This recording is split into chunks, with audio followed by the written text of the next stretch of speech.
Hunting Trophies, Import Prohibition Bill, second reading. Henry Smith. Yeah. Madam Deputy Speaker, I beg to move that this bill now be read a second time. Madam Deputy Speaker, this bill aims to ban the importation of endangered species body parts into Great Britain. To be more precise, those listed on the Convention on International Trade in Endangered Species, CITES, in Annexes A and B, whether from species in the Northern Hemisphere, such as polar bears, or species in the Southern Hemisphere, such as elephants. Madam Deputy Speaker, the territorial extent of this bill is Great Britain. So to be clear, this legislation obviously does not tell other countries what to do. 7 years ago, Cecil the lion was infamously shot dead by an American trophy hunter in Zimbabwe. But sadly, British trophy hunters are amongst the world's most active killers of endangered species. In recent years, British trophy hunters have imported thousands of body parts as macabre souvenirs into the UK. According to CITES, the most popular trophies brought back from Africa into the UK are those of elephants, hippos, leopards, zebras, and lions. The African forest elephant has recently been declared critically endangered by the IUCN, the International Union for the Conservation of Nature. The African savanna elephant is also declared endangered, and their combined population is estimated to be approximately 400,000. At the beginning of the 19th century, there were as many as 20 million elephants in Africa. Madam Deputy Speaker, trophy hunters now shoot so many elephants that when you add up the number of those poached, more elephants are killed each year than are born. Moreover, trophy hunters are shooting the biggest elephants with the biggest tusks. This is leading to artificial selection. Only smaller tusked elephants are surviving and passing on their genes. There are now many more small tusks or tuskless adult elephants that will find it harder to find water under dry riverbeds in times of drought, which are occurring more frequently. Madam Deputy Speaker, the hippopotamus, second on the British trophy hunters list, is classed by the IUCN as vulnerable to extinction, as are zebras and leopards. Leopards are believed to have suffered a dramatic decline from the 1960s, from some 700,000 to only 50,000 animals today, according to estimates. The situation with lions is even more alarming. The population in 1970 was estimated to be 200,000.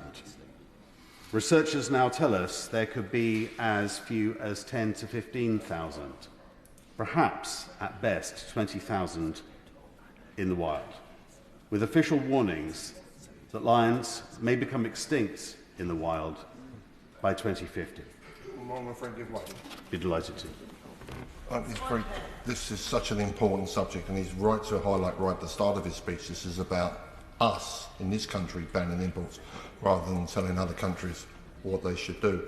But is he aware that because the shortage of lions in the wild is so short now, captive lions are being bred, released into enclosures for the trophy hunters to shoot them?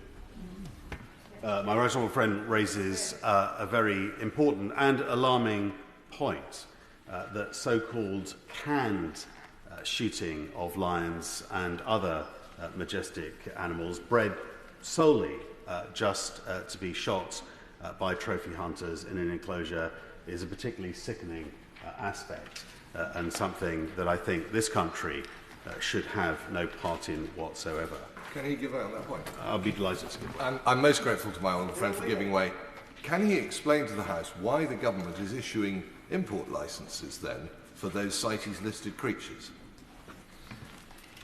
Well, I think that I'm grateful for my right honourable friend for his intervention. I think that that illustrates the need for this piece of legislation to make it very clear that in this country, as a sovereign nation, we should choose not to accept the importation of body parts from endangered species, and that this legislation will send a very clear message. The impact, Madam Deputy Speaker, of trophy hunting on lions has been well documented. The scientist who led the IUCN's Red List study on lions states that trophy hunting is linked to declining numbers of lions throughout its range. An Oxford University team looking at the impact of trophy hunting says their research found trophy hunting had the single most significant effect on lion populations. Madam Deputy Speaker, as with elephants, the problem of trophy hunting is twofold. On the one hand, as a US congressional report put it, trophy hunting removes a significant number of animals from a rapidly declining population. On the other hand, it is the fact that the best genes are no longer being passed on to future generations at a time when wildlife is facing new challenges. This makes the risk of extinction much greater. Trophy animals tend to be the most evolutionary fit and possess the high-quality genes a population of animals needs to adapt quickly to a changing environment. Trophy hunting can potentially push otherwise resilient populations to extinction when the environment changes. Scientists say lions have now suffered a loss of 15% in their gene pool over the last century. The killing of just 5% of remaining pride male lions could be enough to push the whole species past the point of no return. I'd be delighted to. The honourable member for giving way and making an incredibly powerful speech, and this piece of legislation is so important, as we've heard already, making a powerful case about the big five. But does the member agree that perhaps this is now time to move this beyond the big five, and we need assurances from the Minister that all endangered species will be protected under this legislation as well? Well, I'm grateful for the Honourable Lady's support of this bill and for her intervention. This legislation, when passed, would make it impossible for people to import trophy hunting body parts into Great Britain from all of those listed on the CITES Annexes A and B, which is almost 7,000 different kinds of species, with an ability under secondary legislation for the Secretary of State to add species as and when they potentially become endangered. And that's a very important point to highlight, and I'm grateful for her for doing that. In contrast, Madam Deputy Speaker, we know that stopping trophy hunting can lead to significant recoveries of wildlife.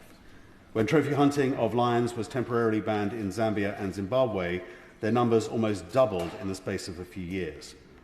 Botswana banned the trophy hunting of elephants many years ago. Botswana now has 1/3 of all Africa's elephants and more than twice as many as any other African nation. Kenya, which banned trophy hunting in the 1970s, is today an African conservation success story. In contrast to what is happening in other parts of Africa, Kenya's lion population has risen by a quarter in recent years, whilst black rhino numbers have fallen by 35% in the rest of Africa. In Kenya, they've gone up by a fifth. Numbers of white rhinos are falling throughout Africa, except in Kenya, where they have grown by 64% since 2017. Elephant numbers have doubled in Kenya, and the country now has virtually all of Africa's last remaining big tusker elephants. It is not just in Africa, though, Madam Deputy Speaker, that the impacts of trophy hunting has been seen and recorded. According to a US Congressional Research Service, trophy hunting has been responsible for population declines in the cougar in North America, and hunters caused the extinction of the wild Arabian oryx as recently as 1972. Well, my honourable friend, You'd be delighted to. I thank him for giving way. My constituents in Wolverhampton North East, I've had so many contact me about this important bill. I want to thank him for the work he's doing. When we hear of an animal becoming extinct, I think it raises just so much sadness in so many people. Will he also pay tribute with me to people like Lorraine and Chris Platt with the Conservative Animal Welfare Foundation, who've done so much to support him, I know, and many of us on animal welfare issues? Well, I'm grateful to my honourable friend for her support and her intervention. I should declare an interest as a patron of the Conservative Animal Welfare Foundation, but I certainly do pay tribute to Chris and Lorraine Platt for all of the remarkable work that they have done over many years to highlight the cause of animal welfare. And I am personally grateful. I know that many honourable and right honourable members on these benches are grateful for the support that they have provided. Madam Deputy Speaker, trophy hunting is also believed to be responsible for the extinction of the wild scimitar horned oryx just a few decades ago, and the near extinction of the Dorcas gazelle, the Nubian bustard, the Dharma gazelle, and the addax. Trophy hunting is more than just a contributor to a conservation crisis, though. Trophy hunting is cruel and immoral, I would argue. Numerous studies indicate that over half of the animals shot by trophy hunters do not die instant deaths, but instead have very slow and painful deaths. Moreover, the killing of living sentient creatures solely for sport, selfies, or souvenirs surely does not belong in the modern era. That is certainly the view of the overwhelming majority of the British public, 86% of whom say they want a ban on trophy hunting as soon as possible, with just 2% of people saying they wish the practice to continue. Madam Deputy Speaker, a ban on trophy imports is a measure that I am pleased to say enjoys widespread support across this House and across our society as a whole. And it was a general election manifesto pledge that I was proud to stand on just 3 years ago to ban the importation of hunting trophies. Be delighted to. I thank Member Gingway. He's making a very powerful speech, and as he says, there's cross-party support, and certainly in my constituency, widespread support for this measure. The other day, I had a very concerning email from an APBG saying the World Wildlife Fund was actually against this measure because it thought trophy hunting actually encouraged economic activity in areas where it took place, and therefore we were going against that. Would you like to comment on that and probably try and rebut what was said to us in that email? Well, I'm grateful to the Right Honourable Gentleman for his intervention and again his support. Let's be clear that the WWF in the UK, Europe and the US are very much against trophy hunting and the importation of body parts from trophy hunters. There are some organisations who masquerade in some parts of southern Africa as conservation charities, but on even a cursory look at who funds them, it is often the gun lobby, particularly the American gun lobby, who funds them. And I think we need to have no naivety whatsoever as to the forces behind those who are seeking to maintain trophy hunting going forward.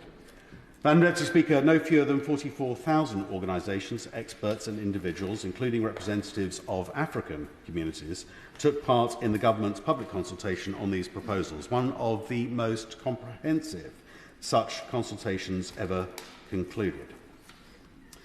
Of these, 86% agreed that measures to end the imports of trophies should be introduced.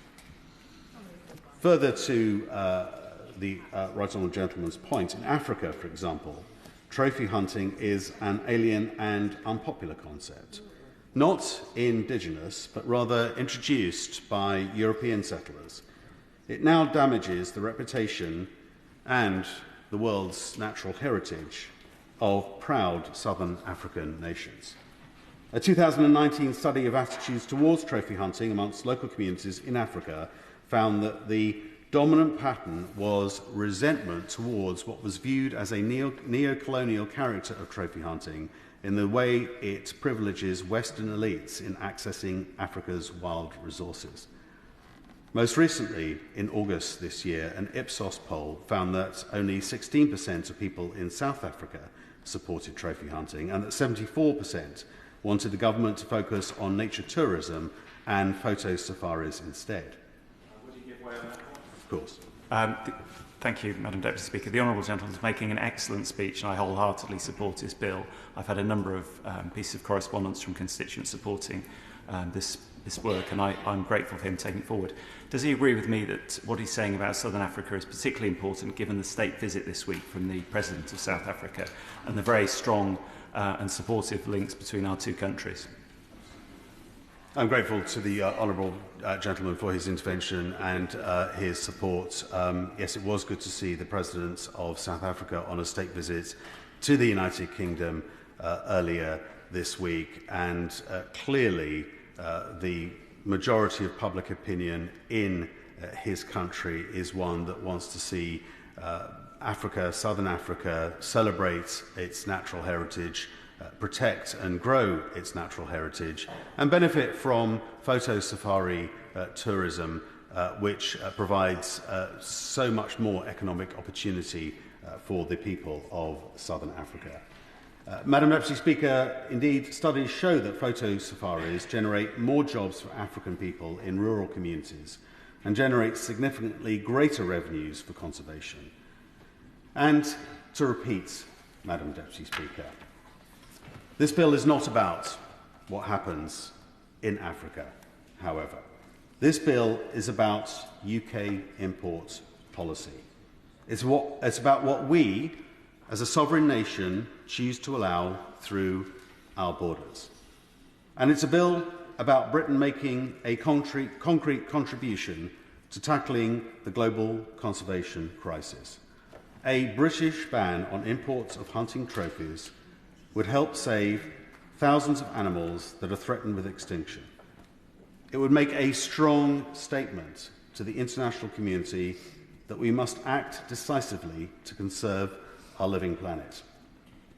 And, Madam Deputy Speaker, to conclude, in the words of Ian Khama, the former President of Botswana, who, during his term of office, ended trophy hunting in his country, and I quote, "With the decline of wildlife worldwide and many species approaching extinction, all caused by man, how can there be justification for trophy hunting?" Madam Deputy Speaker, now almost a quarter of a century into the 21st century, I could not agree more. And today we can and must act. Thank you. The question is that the bill be